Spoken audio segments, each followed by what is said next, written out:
Previously on TVSins. But you know the business, and I know the chemistry. You had me at hello.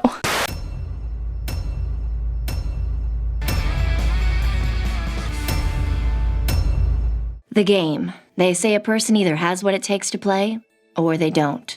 My mother was one of the greats. Main character's parent was a legend at whatever career they are trying to succeed at and will have many obstacles to overcome cliché. Also narration. Me, on the other hand, I'm kinda screwed. Well, considering you're both naked with clothing strewn around you, I'm not exactly sure you need the kinda in there at all. Main character has a one-night stand with one of her bosses before realizing it's one of their bosses cliché. There's going to be a lot of these, so I'm just going to tack on 10 sins for all the soap opera cliché bullshit I'm going to have to wade through. Why don't you just come back down here and we'll pick up where we left off? Where you left off? Did you fall asleep during sex? Did you call in time out for some R&R? Did you only get through 30 Shades of Dr. Grey and figured you'd get to the other 20 later? 3 consecutive different shots of the Space Needle? We get it. The show is located in Seattle. If you Space Needled me anymore, I'd end up with track marks in my arms. The 7 years you spend here as a surgical resident will be the best and worst of your life. Oh, cool. Show sets up a narrative structure for 7 seasons. Thank God it's not one of those shows that will outstay its welcome and go on for 15 plus seasons. Glad that will never happen. This is your starting line.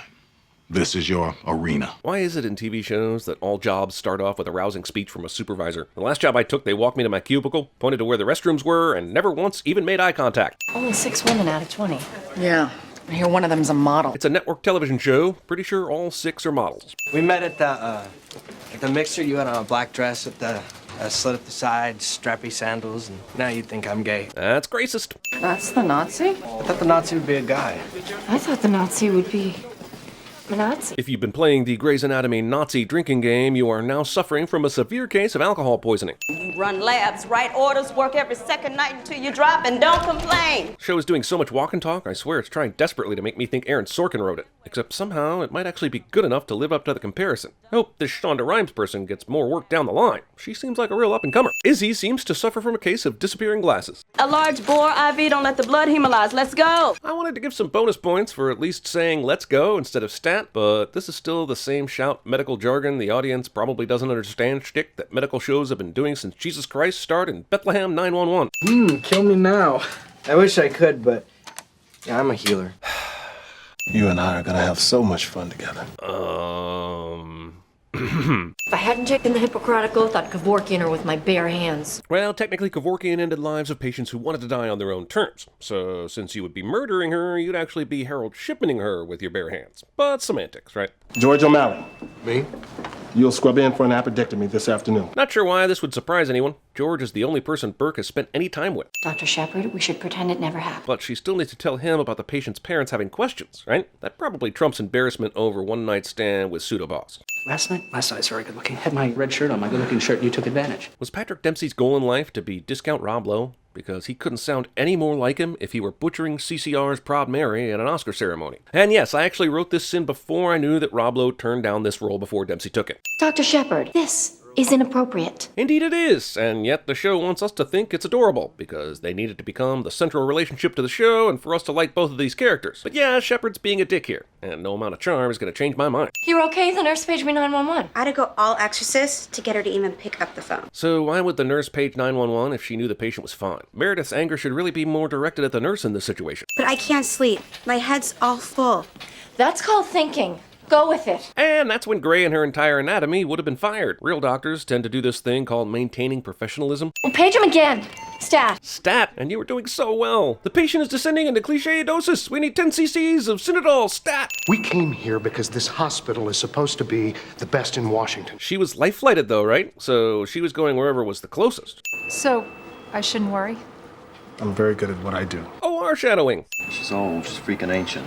She's lucky she's still breathing. I got a shot to scrub in downstairs on a patient who wasn't alive during the Civil War. Don't page me again. Jeez, does this guy work in the proctology wing? Because he is an asshole doctor for sure. Don't worry though, he's sure to get his comeuppance here real soon, because TV's got a TV and all. What is rhythmic gymnastics? I can't even say it. I don't know what it is. And of course, the medical show light bulb goes off as they talk about something seemingly unrelated to the case. Just once I want a doctor in one of these shows to figure something out because of study, knowledge, or expertise, instead of randomly backdooring their way into a surprising climax. Hey, phrasing! In an environment where every second counts, there is no way these elevator door shenanigans continue to happen. Either they get in the elevator or he steps out, but this is the kind of nonsense that gets you disbarred.